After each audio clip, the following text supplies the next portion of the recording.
Ayan, good morning mga kapakner. Panibagong araw at syempre panibagong vlog. Today is Saturday. Ayan, at nandito na tayo sa bukid. Si Katrops nagpapatubig ng kalamansi. Tapos si kapakner, ayan, naayos na pa rin yung kubo. Tapos maglilinis-linis daw mamaya dito. Kasi gaano lahat yung mga natitirang mga kawayan yun para hindi nakakalat.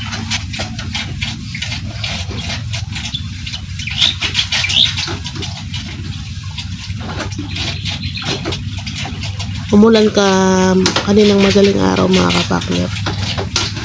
Malakas nga, kaya lang taglit lang, hindi naman pinagtagal. Okay sana para hindi na magpapatubig dito, kaya lang saglit lang.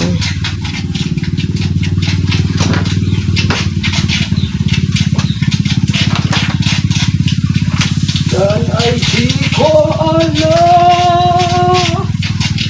kung kaya ikaw ang aking kamurin. Isang nadawa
buhatin natin ito.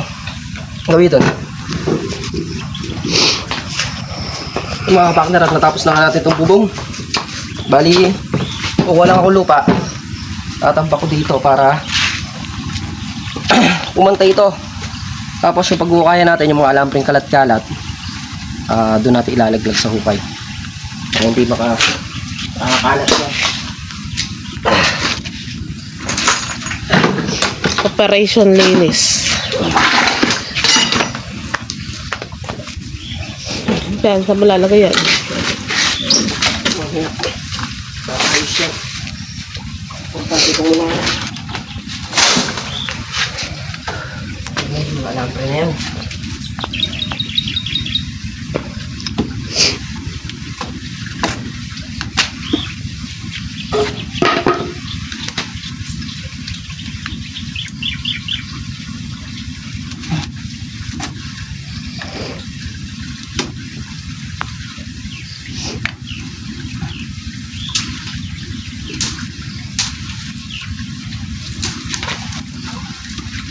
Ano ba na?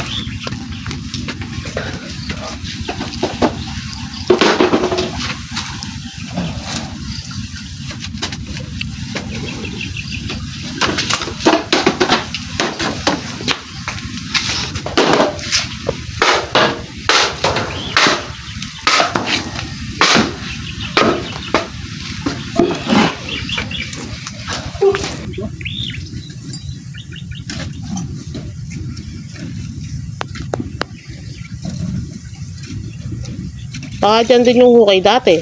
Ha? Baka dyan din yung hukay dati. Ano? Baka dyan din yung hukay dati.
Nakukuha ang lupa ni kapaknar doon. Pupunuin niya yan hanggang dito. Yan.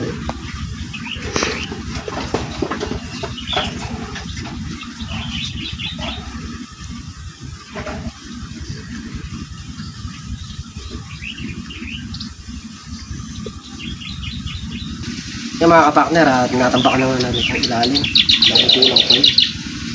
Pahinga lang tayo, gawa nung lalambot tayo. Tapos yung basura doon sa sulok, kasi hinukay ko, yung inano ko na. Binalitwas ko na, pati yung mga alambreng mga nakakalit dyan. Binalitwas ko na para malinis. Hindi pa totaling malinis lahat. Pero unti-untiin natin yan kapag wala tayong ginagawa. Unti-untiin natin yan. Para maganda po nito yan. Kasi ito nga yung ating ginawa kahapon. Ayan, diba? So, kahit 10 katao, kasya. Diba? Relax.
Ayan mga kapakner, yung mga ano ba yan, sargahan. Ayan, tinatanggal ni kapakner yung kawayan. Tapos yung mga alambre, pinipilit niya para maitabi.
Kaya mga kapakner, at nalinis na nga natin itong baba. Mga lambre na nakakalip dito. Ayan, pinagtatanggal na natin. Tapos iligpit na natin din. Anong unti-unti natin din itong paligid na to. Tapos ito, tambakan na natin. Pero kulang ko ang patay ko din. Tambakan pa natin yan pagka nalibre tayo. Sila trucks nagpapatulog dito sa kalamansi. Malaki na ng kalamansi.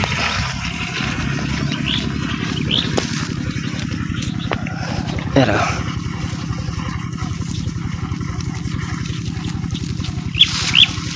pagka natubigan yan, bilis lumaki. Pangalawang patubig natin yan. Yan na, pangalawang patubig na mga kapakner. Yung unang patubig yung nakaraang linggo yata. Kailangan patubigan para mabilis lumaki yung bunga, para makuha sa 20 at 17 na ngayon. May malaki naman na, may makukuha naman na tayo sa 20, kaya lang mas mainam pa rin mga patubigan para mas maraming makuha. Sana lang umangat pa yung kalamansi. Balita ko ngayon ang kalamansi nasa 2-3 daw yung lakaran yata ngayon. Yun ang balita ko. Hindi pa natin sure sa ibang buyer kung magkano. Kaya lang naman bumaba yung kalamansi mga kapakner dahil sa Davao. Pero kung walang Davao, maglalaro pa sa yan, 3K to 2.5. 2.7 yan, ganyan. Kaya lang may dumating ng kalamansin Davao kaya medyo bumaba. Ang presyo kasi ng kalamansin Davao kalahati nung dito sa amin. Kunyari 3,000 sa amin ng presyo, sa Davao 1.5 lang. Kaya mas mababa sila, kaya mas marami tumatangkilik sa kalamansin ng Davao. Pero dito sa gawin namin halos wala naman din ganong bunga. Kasabayan lang talaga ng Davao. Buti nga hindi pa sumabay yung Isabela. Pag sumabay pa yung Isabela niyan, lalong babagsak. Mga partner, bali yan yung kaganapan ngayong araw. Muli po, thank you po sa suporta. Tiwala, ingat po natin. God bless. Bye.